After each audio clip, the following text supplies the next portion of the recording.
MG Hector diesel साब 2.0 2020 से पहले के जो वेरिएंट था, उन गाड़ियों में फ्यूज बॉक्स की लोकेशन कहाँ होती थी, कैसे फ्यूज बॉक्स चेक करते हैं और कैसे फ्यूज बॉक्स तक पहुंचते हैं, क्या पैनल ओपन करते हैं, उन्हीं सब चीज़ों के बारे में आज बात करेंगे। ये जो पैनल दिख रहा है इस पर मैं हाथ लगा रहा हूँ, इसके नीचे फ्यूज बॉक्स होता है।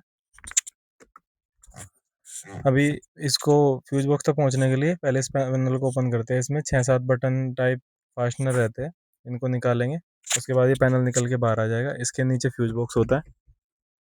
दूसरे फ्यूज बॉक्स की लोकेशन अंदर होती है। पहले बाहर वाले की बात करेंगे। बाहर वाले में कहीं कहीं के फ्यूज होते हैं और अंदर वाले में किस किस चीज़ के फ्यूज होते हैं। अभी ये बटन कैसे ओपन करते हैं, कैसे पैनल निकालते हैं, बताएंगे। इन बटन को ओपन करने के लिए दो सीरीज सिंपल सा प्रोसेस का, कोई ज़्यादा कॉम्प्लिकेटेड नहीं है। सिंपल सा इस तरह से बटन निकल जाता है। उसके बाद पैनल निकाल के बाहर रख लो। पैनल निकाल के बाहर रखने के लिए आपको बैटरी और फ्यूज बॉक्स और इसी में इसका सब कुछ दिखने लगेगा। ये इसका फ्यूज बॉक्स है। अब फ्यूज बॉक्स के ऊपर एक प्लास्टिक कवर होता है, इसमें लॉक रहता है। लॉक दबाओ और फ्यूज बॉक्स को बाहर निकालो। अब जैसे ही आज आप फ्यूज बॉक्स निकालोगे, उसका कवर निकालोगे, उसके पीछे एक ये लगा रहता है इंस्ट्रक्शन वाला, जिसपे लिखा रहता है कि कौन सा फ्यूज किसका है और कौन सी रिले किसकी है। फ्यूज और रिले दोनों चीज़ें होती है इसमें। कौन सा फ्यूज किस चीज़ का है और कितने एम्पियर का है, इसमें सब कुछ लिखा रहता है। और फ्यूज निकालने के लिए एक ये रिमूवल पिन भी दी रहती है। ये चिमटी टाइप होती है, इससे ये पकड़ के फ्यूज आप निकाल सकते हैं, इसे लगा सकते हैं। जैसे मैंने ये वाला फ्यूज पकड़ा, इसके बीचा और बाहर खींच लिया। इसी तरह से फ्यूज निकल जाता है और इसी तरह से लग जाता है। अभी फ्यूज चेक करने के लिए फ्यूज के ऊपर दो बारीक बारीक से होल रहते हैं।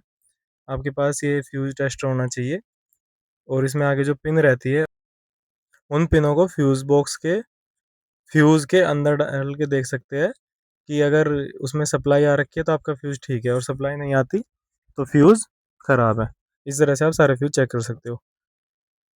इससे अलग एक फ्यूज बॉक्स अंदर रहता है। अब जैसे आपको इसमें दिख भी रहा होगा कि कितने एम्पियर का कौन सा फ्यूज है, कौन सा कंप्रेसर का, हेडलाइट का है, सब इसमें लिखा रहता है। और ये होती है इसकी रिले। रिले कितने वोल्ट और कितने एम्पियर की है, ये सब भी इस चीज़ में मेंशन रहता है। अभी एक फ्यूज बॉक्स तो हो गया बाहर। दूसरा फ्यूज बॉक्स होता है गाड़ी के अंदर। गाड़ी के अंदर फ्यूज बॉक्स की लोकेशन क्या होती है, अभी उसके बारे में बताऊंगा। जैसे आप ड्राइवर साइड वाला डोर ओपन करोगे, डोर ओपन करने के बाद आप अंदर जाओगे और स्टीयरिंग के नीचे राइट साइड में जो ये कवर है, इसको आप ऐसे पुश करके बाहर खींचो। इस पे भी आपका एक मैनुअल लगा रहता है, जिसमें सारे फ्यूज के एम्पियर और फ्यूज की लोकेशन और कौन सा फ्यूज किस चीज़ का है वो लिखा होता है। और ये अंदर मैं आपको दिखाता हूँ, ये सारे फ्यूज और रिले लगी हुई है। इसमें एक्स्ट्रा चिमटी नहीं होती, चिमटी आपको वहीं से यूज़ करनी पड़ेगी फ्यूज निकालने और रिमूव करने के लिए और लगाने के लिए। बाकी कौन सा फ्यूज किस चीज़ का है, कितने एम्पियर का है, वो सब यहाँ लिखा रहता है। इसमें भी चेक करने के लिए सेम प्रोसीजर है। फ्यूज के ऊपर दो बारीक बारीक से होल रहते हैं, टेस्टर से आप चेक कर सकते हो।